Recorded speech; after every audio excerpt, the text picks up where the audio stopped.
En question principale, Monsieur le député de Marie-Victorin. Monsieur le Président, pendant que le Québec est en attente d'une entente sur Old Harry, le premier ministre de Terre-Neuve va de l'avant avec son projet de construire un câble sous-marin pour sortir l'énergie du Labrador en contournant le réseau d'Hydro-Québec.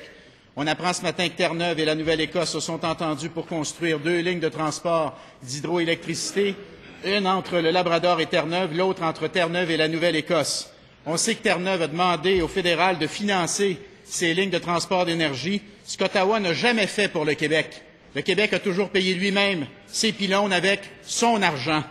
Monsieur le Président, il est quand même ironique que Danny Williams, qui traite les Québécois de voleurs de grands chemins, demande l'argent du fédéral payé au quart par les Québécois pour faire de la concurrence déloyale à l'énergie des Québécois. Monsieur le Président, quelle garantie la ministre des Affaires intergouvernementales a-t-elle obtenue pour que le fédéral ne finance pas les lignes de Terre-Neuve au détriment du Québec?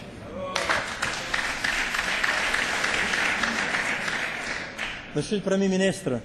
Monsieur le Président, le projet de Lower Churchill, c'est un projet que le gouvernement de Terre-Neuve-Labrador veut développer depuis plusieurs années.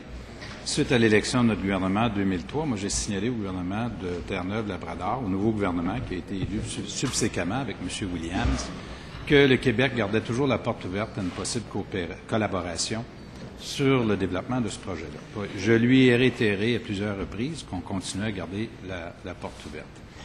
Mais le choix appartient à Terre-Neuve-Labrador. Alors, ils ont également fait une étude d'autres options.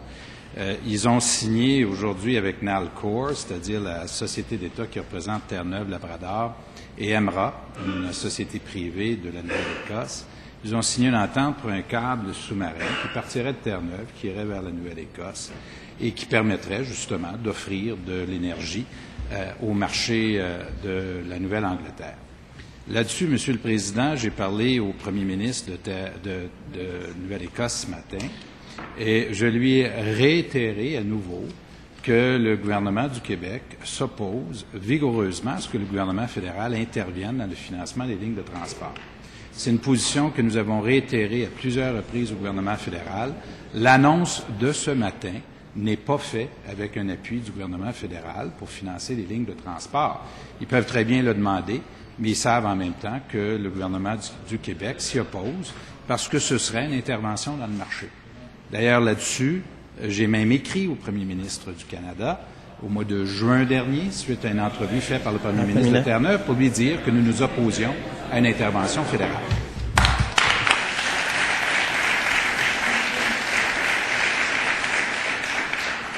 En question principale, Monsieur le député de Marie-Victorin.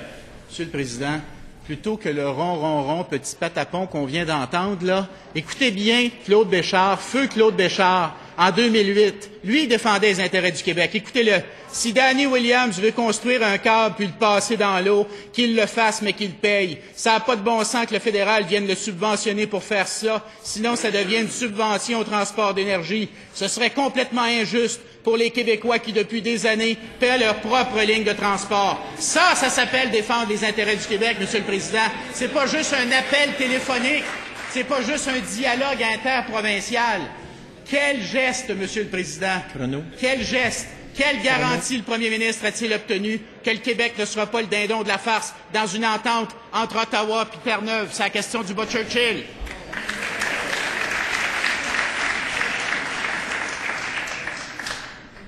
Juste avant de vous donner la parole, Monsieur le Premier ministre, j'invite les députés, quand ils questionnent, d'éviter d'utiliser des termes qui pourraient être considérés comme blessants.